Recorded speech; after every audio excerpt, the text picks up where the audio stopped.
Hi, good evening, and welcome to Bloodline Podcast. My guest this evening is the PRO of Massey Trinidad All-Stars Steel Orchestra, Staci Ann Patrick. Hi, Staci Ann. Hi, welcome Peter. to Bloodline Podcast. Hi, thank you so much for inviting me. Well, lots of things are happening, but let's start at the beginning. Where were you born? Where you grew up? Came out with your family? Where was I born? My mother says I was born in Parks Nursing Home, which would have been somewhere in the Oxford Street.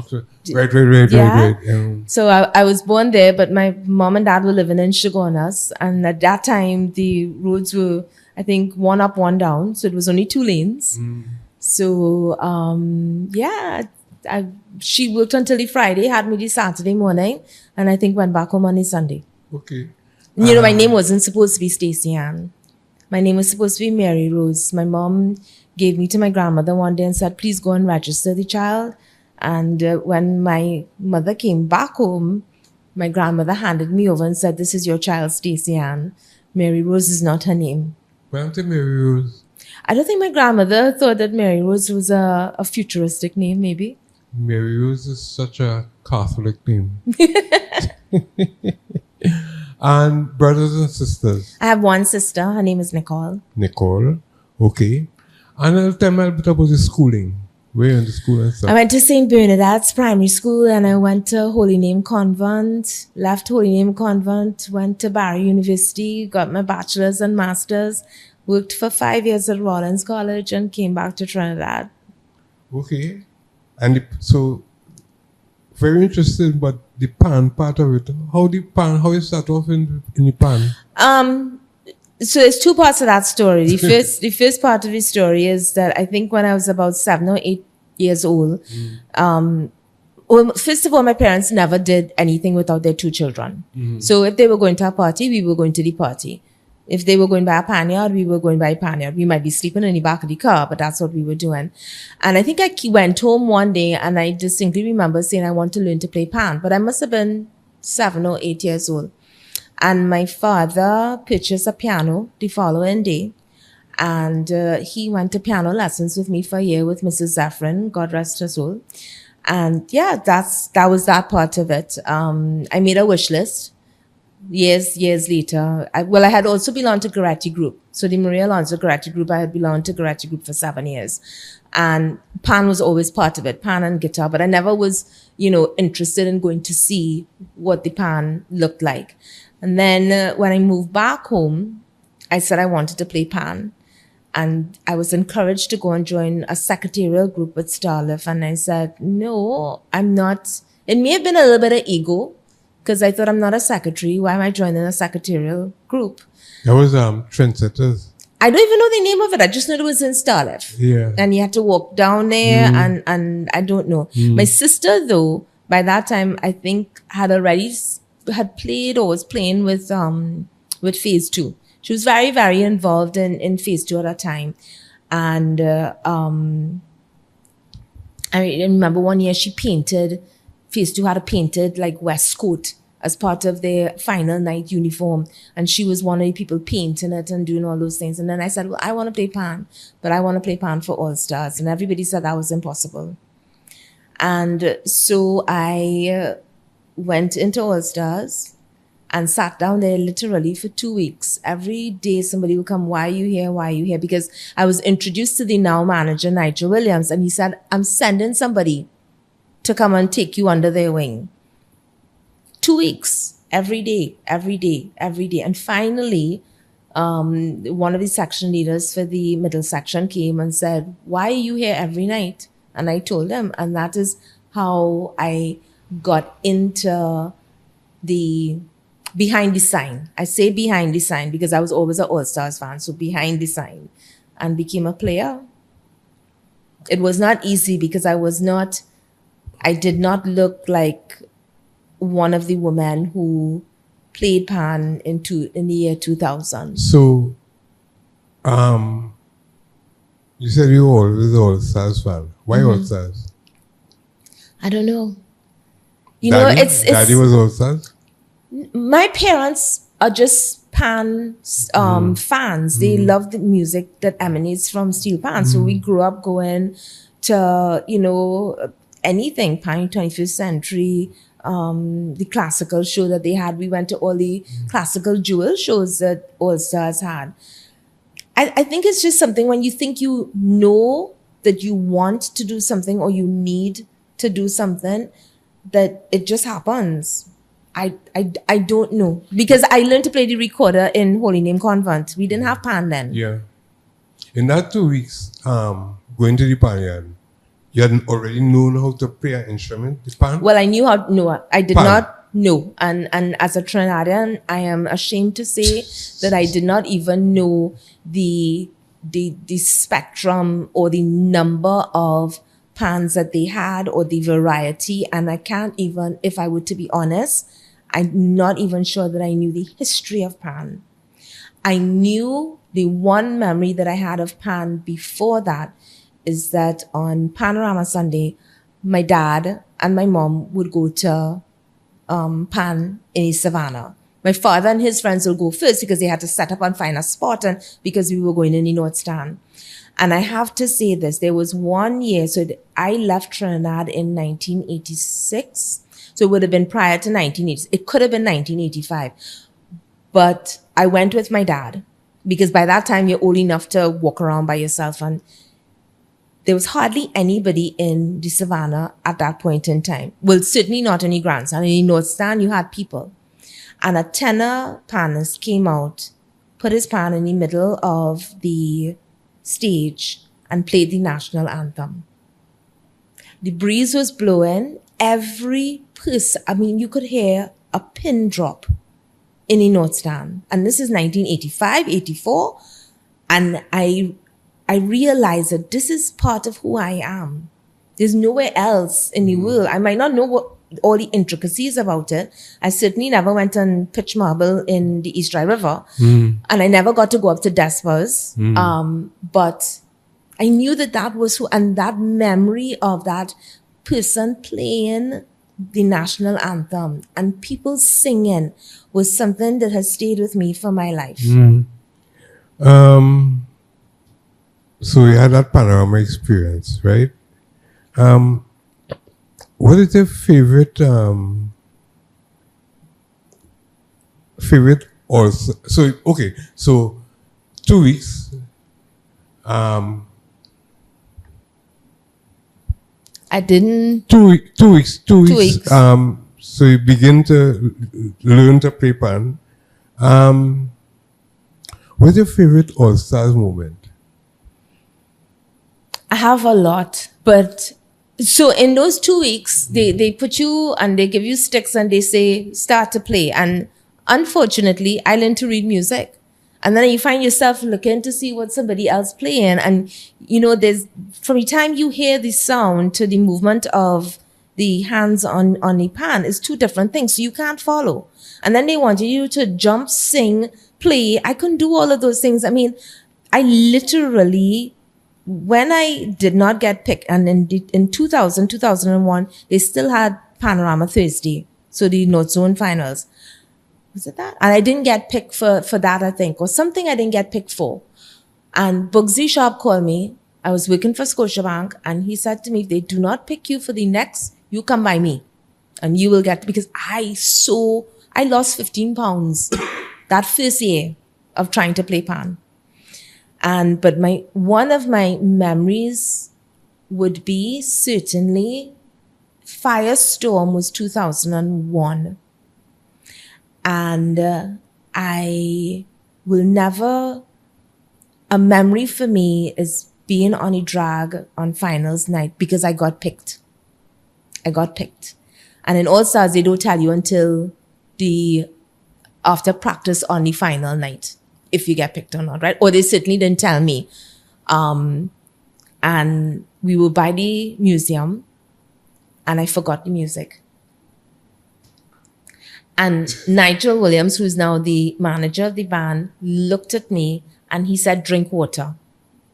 And I drank the water and it came back. And I think that is the year that we also played Green Grass. I think that was the year that and to hear the throngs of people singing that song at the same time, and I was on a stand, so I could see. It's not like a tenor pan player down. You could see, and all of those people. That was an incredible moment for me. Walking down several years later, I was walking down Charles Street, and somebody said All Stars, and I'm like, well, who they talking? And it was me that they were talking about. So I think I have a lot of good memories with All Stars. What's your favorite panorama tune? For me, as a player, definitely it would be Firestorm, because that was the year that I got to play. And I have to say that a lot of the older members of All Stars, in terms of the old boys that had stopped playing, they were all behind me to learn the music. So that one. I think that when we played Nadia Batson So Long, that's another song that I think that we could have been given the opportunity to be champs that year. The band went to Tobago for fun. The band was in Tobago. You went? No, I didn't go. So you don't know too much about how it went? Well, from pictures and from nobody calling and saying that, nothing, untoward happened. I do think that they had a good time. And I think that going to Tobago, they even went to Miami last year for Miami Carnival in 2021. You went for that? I went for that one. And even if all things weren't at the best, I think what was extremely important for our band was the ability to get together again and see each other and see your friends. We do still have to recognize that there are still some players that live in hot zones. And their camaraderie and their family is Trinidad All Stars. You asked me about memories. One of my saddest memories was when we had to bury Neville Jules. This is a gentleman who, yes, we had forefathers, but this was the father. And that was when COVID had its first major lockdown in Trinidad. And we buried Neville Jules with 10 people in the church. God. And the hearse, they allowed us the opportunity to have the hearse come into the yard. And of course, there were people that took the opportunity but to see that this great man, maybe he left this world or was left us in the way that he came in. Very underscored, very quiet, no big fuss. But to see that hearse be driven into the panyard without the significant amount of people that we knew would have liked to have been there was a very sad moment for me. I could imagine. It was. May his soul rest in peace. Yes. So we usually part of the interview I call blood pressure. I ask you some questions and you answer them. I don't have I'm not good at that, You're good. You're good to go. Pizza or gyro? Pizza. Sushi or pow? Sushi or what? Pow. That's a hard one. Pow. Doubles or shark and bake? Shark and bake. Mangoes or plums? Mangoes. Beach or pool? Beach. Bikini or whole piece? Well, if you go by carnival time, it will be a bikini. And if you had asked me about the beach, if you went back to the beach or pool, I would really say none because I'm a hiker. So I much prefer river and trails. Okay. Yeah. Netflix or cinema? I actually don't watch movies. If I watch a movie, I'm hard pressed to do it. I've never seen a Netflix show. Wow, amazing. Never. So what do you do with your downtime? Read. And I read books. I read paper. I have an iPad, and for COVID, God bless all persons that create electronic items. I could not have survived without it, but I like paper. Christmas or Carnival? Christmas to Carnival. Panorama or Steel Band Festival?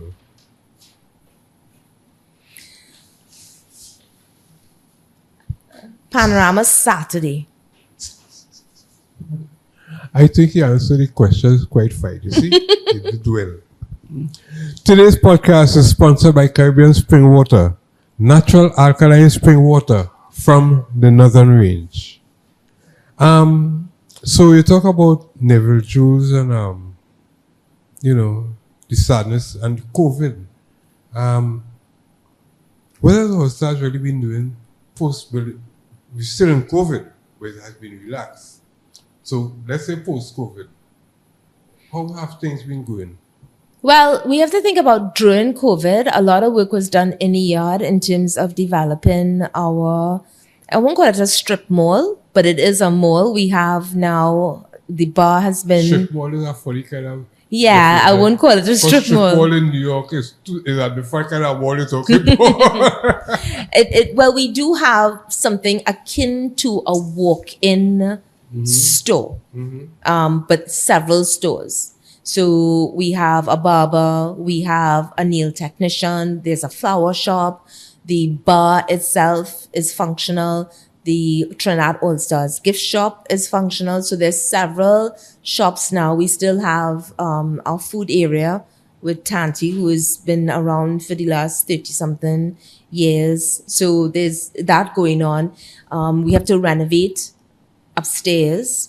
We are in the process. Well, we purchased another property opposite, and then there's another property that we're looking at because we know that Trinidad All-Stars, and I would like to think that it should apply to all entities. We cannot be dependent on any one being. So, we've done those things. They've also started... We started within the last 2 weeks children learning how to play pan. So if you're between the ages of 4 and 12, $100 a month on a Monday and Wednesday, you can come to the yard and you can register. What? It is from 4 to 6 o'clock, I think. What days again? Monday and Wednesdays. Monday and Wednesday, on Saturday, 4 to 6. Children between the ages of 4 and 12. 4 and 12. Now, the time I may have slightly wrong, but the office is always open from at least 10 o'clock in the morning. And the yard is open 7 days a week. So there will always be somebody there that will be able to give additional information. And then we're also going to start an adults class in the upcoming months. So adults who've never played pan and want to learn to play pan, that opportunity will be there. Trinidad All-Stars has performed at several events since the country has opened back up. And as you said, most recently in Tobago Carnival. And then this coming Sunday, the launch of Panorama is actually in the yard. It's $100 entry fee. And you will have, in addition to Trinidad All-Stars, the Pan Trinbago single pan steel ensemble is going to play. Cuva Joylanders, BPM Renegades, and there are a couple other orchestras or pan sides that will be playing as well on Sunday for the launch of Panorama. That is at 5:30. So, based on everything you just told me, I could safely say that All-Stars, Master Trinidad All-Stars, is not just a pan yard. No. It's not a pan yard. It's no longer a pan yard. It's a business complex. It is. It is a whole corporate business complex. And that is really, really amazing. It has all the makings of a community because, as you know, at least twice a year, we have published or publicized Thanksgiving Mass, one of which happens in the yard. And so at the beginning of this year, Father Christo came and he did the Thanksgiving Mass in Sacred Heart and Holy Rosary, and then came to the yard in the afternoon. So we have church, we have businesses, we have families within families, because now, 20 years later, people that I met in their teens have gotten together or married. Two other Panis, and they now have children, my and their goodness. children are playing, and the grandchildren So now want to generation, be. a whole generational thing. It is a solidified community. You know, I don't know if any filmmakers outside there listening to this. This sounds like a sort of movie that I could make. I actually started writing a play called Love in Panyard. Yeah, because like how they have Dynasty on TV and Santa Barbara. You can have a whole thing with generations And trust me, generations coming the drama is there, the tears are there, the love is there. Everything for a good story. Every emotion.